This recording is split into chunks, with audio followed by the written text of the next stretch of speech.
वंचित बहुजन आघाडीचे प्रमुख बाळासाहेब आंबेडकर यांची आरक्षण बचाव यात्रा हिंगोलीमध्ये पोहोचलेली आहे। क्रेनच्या सहाय्याने हार घालून बाळासाहेबांचं ओबीसी बांधवांनी स्वागत केलेलं आहे। बाळासाहेब, आपण आता हा आरोप केला आहे की ओबीसीच्या आरक्षणाला धक्का हा विधानसभा निवडणुकीच्या नंतर लागणार।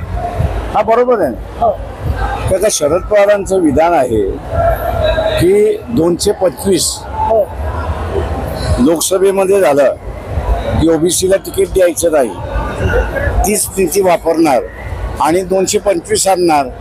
225 आणलं तर स्थगन आदेश विधानसभेमार्फत देणं हे फार सोपं आहे।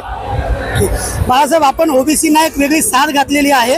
जर सत्तेमध्ये ओबीसी वंचितांना घेऊन आली तर त्यांना न्याय मिळेल असं आपण आता एक भावनिक आवाहन केलेलं आहे। ते आहेच, ती वस्तुस्थिती आहे। ओबीसी एका सत्तेमध्ये येऊ शकत नाही, त्याला वंचितांना घेऊनच सत्तेमध्ये यावं लागेल।